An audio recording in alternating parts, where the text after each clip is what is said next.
तो आप सभी को नमस्ते प्रणाम। मैं आपका अपना ठाकुर प्रखर सिंह और रात के 10 बज चुके हैं और कहानी का जो सिलसिला है बदस्तूर जारी है।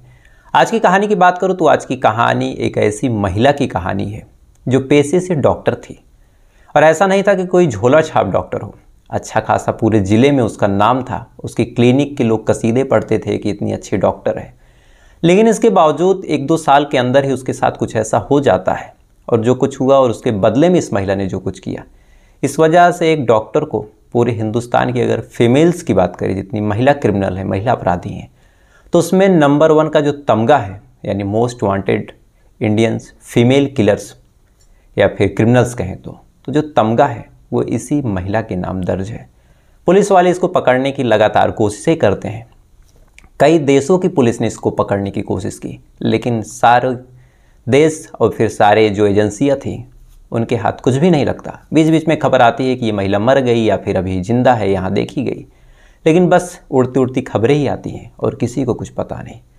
तो अब सीधा सीधा आज की कहानी की शुरुआत करते हैं और इस कहानी की शुरुआत होती है केरल का एक शहर है कन्नूर। कन्नूर शहर में एक लड़की जिसका नाम था ओमाना एडाडन, इसका जन्म होता है। ओमाना एडाडन का जन्म बेहद समृद्ध परिवार में हुआ। अच्छा, केरल में जो शिक्षा का स्तर है अन्य राज्यों की तुलना में कहीं ना कहीं अच्छा है और उस टाइम में भी था। तो फिर जब ओमाना एडाडन का जन्म हुआ तो परिवार में पढ़ाई लिखाई का माहौल था। परिवार वाले ओमाना से भी पूछते हैं कि तुम्हारी बेटा किस में दिलचस्पी है, तो ओमाना बताती है कि मुझे बड़े होके डॉक्टर बनना है। अब परिवार का वैसा माहौल था, ओमाना भी पढ़ने लिखने में काफ़ी अच्छी, तो पूरे परिवार का सपोर्ट मिला। ओमाना अपनी पढ़ाई को अच्छे से करती है, हाई स्कूल का एग्ज़ाम पास करती है, 12th का करती है, उसके बाद मेडिकल का एग्ज़ामिनेशन देती है और उसके बाद किस्मत इसकी अच्छी थी, उस एग्ज़ाम को ये क्वालिफाई करती है। उसके बाद फिर ये चली जाती है पढ़ाई करने। पढ़ाई करती है और पढ़ाई करके लौटती है। लौटने के बाद एक आँख के डॉक्टर के रूप में इसकी गिनती हो जाती है, यानी ओमाना एडाडन अब एक आई डॉक्टर थी। अब आँखों की डॉक्टर होने के बाद अब चूँकि इसकी उम्र भी हो चुकी थी, तो फिर जो घर वाले थे ओमाना के लिए रिश्ता ढूंढने लगते हैं।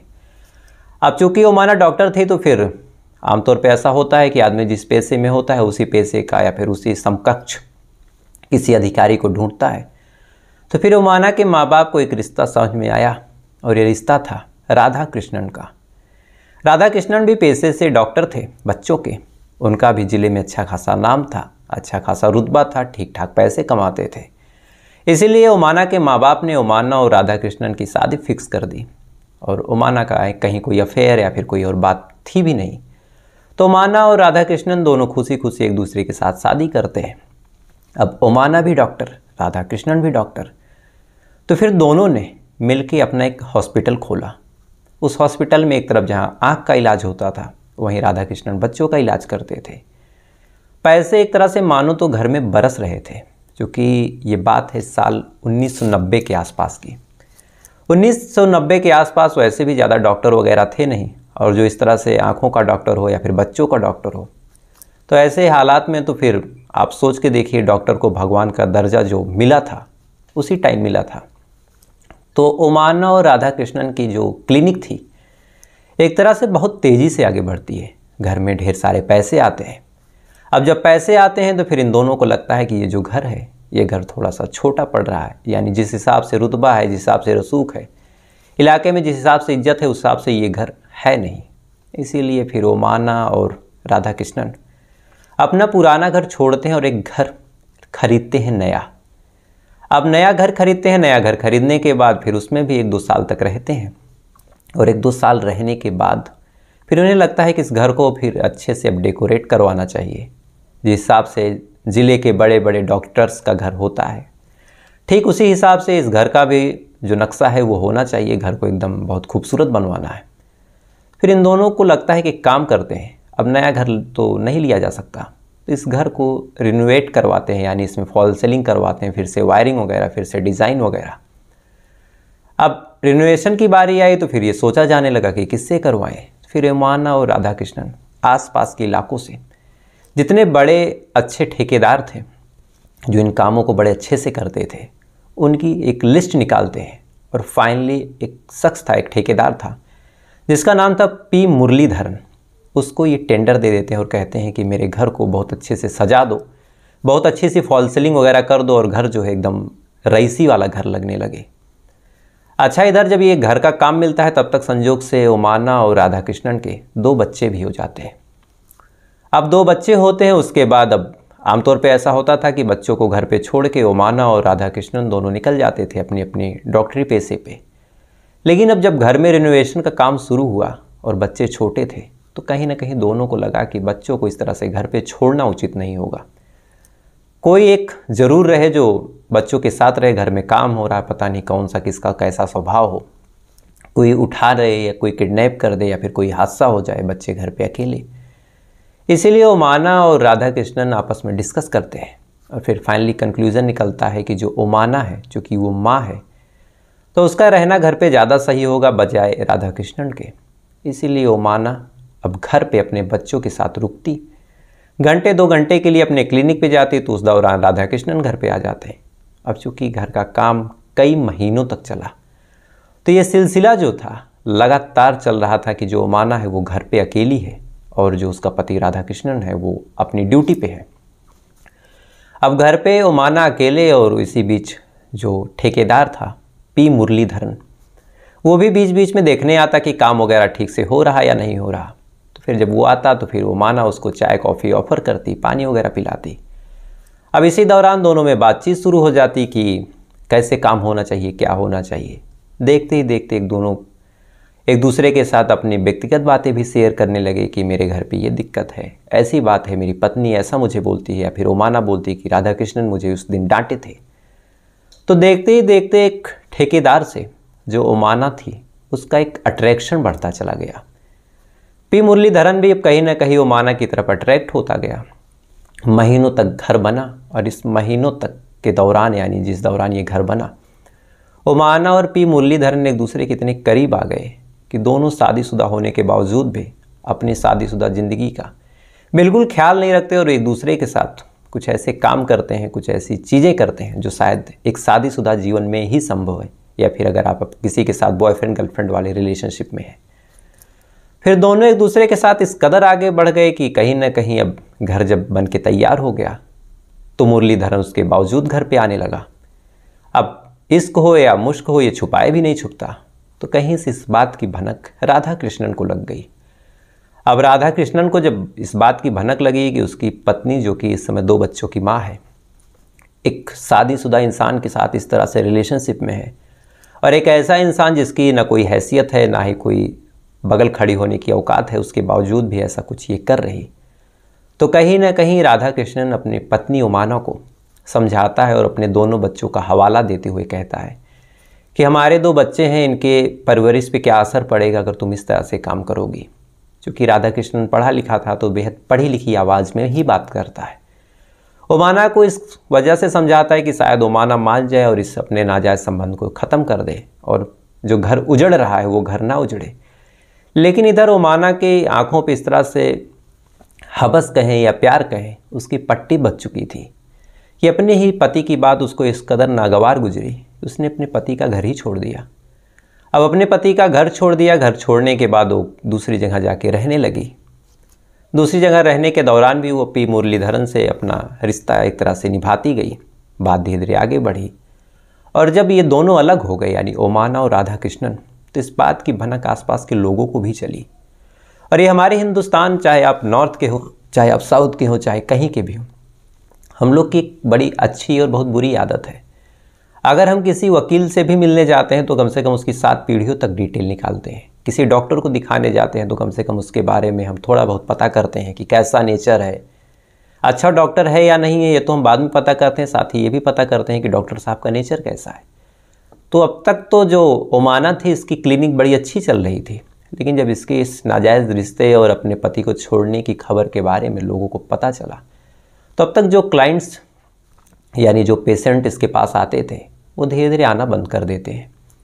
उनके दिमाग में यही था कि जो महिला अपने पति की सगी नहीं, उस महिला को क्यों दिखाना, उस महिला के सामने क्यों जाना, क्या असर पड़ेगा, उसकी बात क्यों सुनना।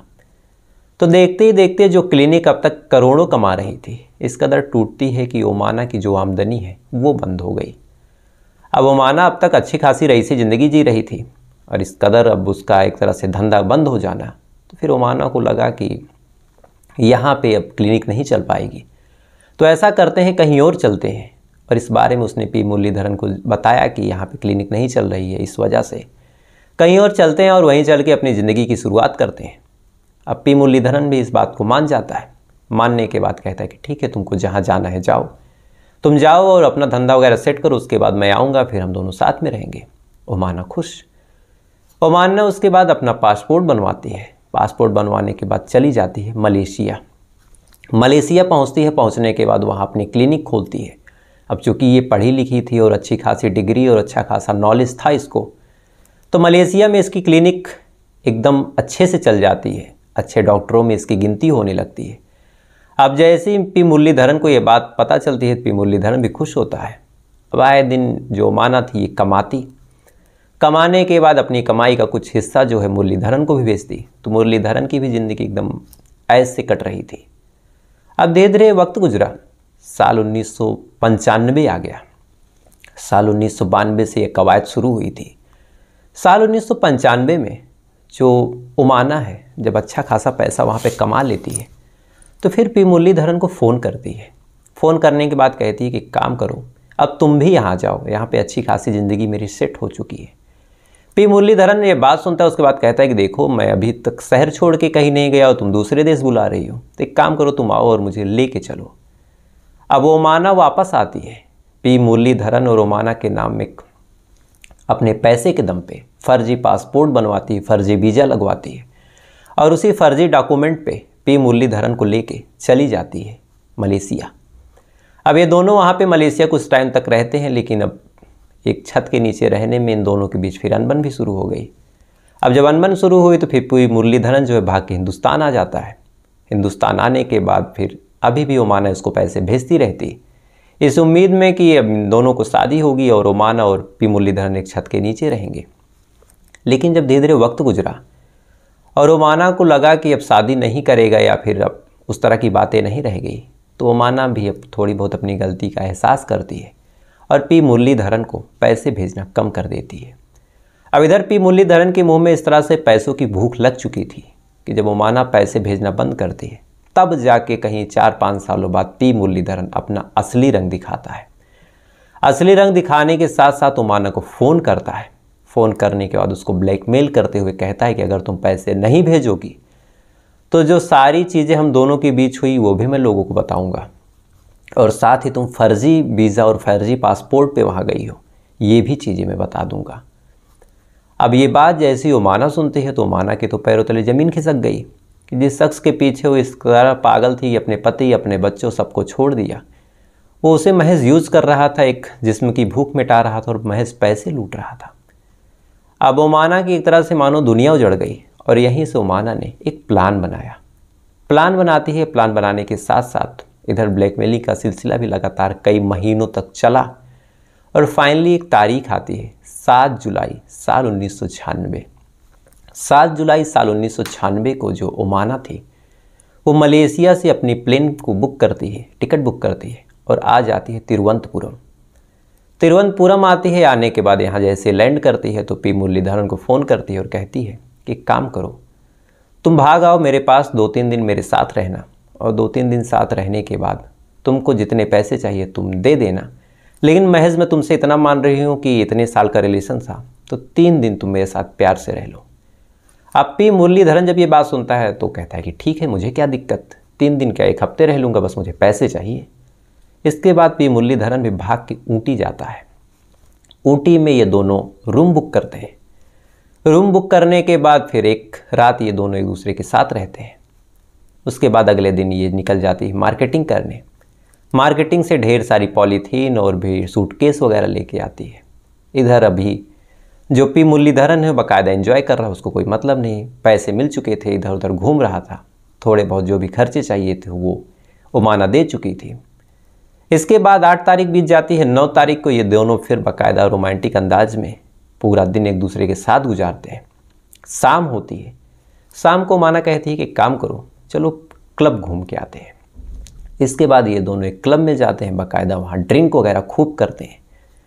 ड्रिंक करने के बाद जब वापस आते हैं कमरे पे तो हर रात की तरह ये दोनों इस रात भी फिजिकल रिलेशन बनाने वाले थे, लेकिन जैसे ही ओमाना से ये फिजिकल रिलेशन बनाने की कोशिश करता है तो ओमाना इस बार रोक देती है और कहती है कि यार तुम्हारा जो स्टेमिना था पहले के कंपेयर में काफ़ी कम हो गया है and I am not satisfied with you.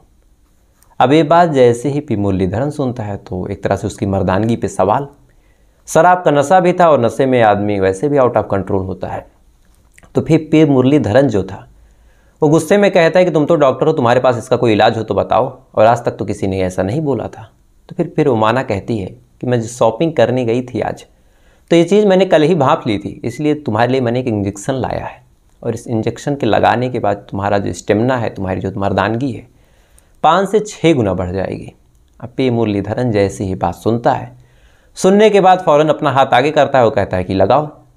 इसके बाद इंजेक्शन लगा जाए, ओमाना जो है इंजेक्शन लगा देती है और जैसे इंजेक्शन लगाती है पी मुरलीधरन की आंखों के आगे अंधेरा छाने लगता है। इधर इससे पहले कि पी मुरलीधरन कुछ समझ पाता है कि क्या हो रहा क्या नहीं हो रहा, तड़प तड़प के पी मुरलीधरन की मौत हो जाती है। दरअसल ये जो इंजेक्शन था ये कोई स्टेमिना की दवा नहीं थी, ये पॉइज़न था। अब इधर कत्ल हो चुका था और इसका प्लान भी यही था, लेकिन अब यहीं से कवायद शुरू होती है, एक खौफनाक प्लान और एक खौफनाक साजिश की। कत्ल करने के बाद बाकायदा रात भर में जो ओमाना है पी मुरलीधरन की बॉडी को टुकड़ों टुकड़ों में काटती है, मांस को हड्डियों से अलग करती है। यानी अगर आप किसी बूचड़ खाने में जाएं तो जिस हिसाब से मटन को काटा जाता है, हड्डियों से अलग किया जाता है, ठीक उसी तरीके से ओमाना जो है मुरलीधरन की हड्डियों से मांस अलग करती है, छोटे छोटे टुकड़े काटती है। काटने के बाद टॉयलेट में डाल डाल के फ्लश करती जाती है, यानी इतने बारीक टुकड़े कि टॉयलेट से बहा दिए जाएं। अब लगभग मांस ये पूरी रात में फेंक चुकी थी, लेकिन खोपड़ी हो, हड्डी हो, कंकाल, ये तमाम चीज़ें बची थी, तो फिर इनका क्या करे। इसीलिए अब वहाँ से निकलती है, सूटकेस में उन कंकालों को पैक करती है।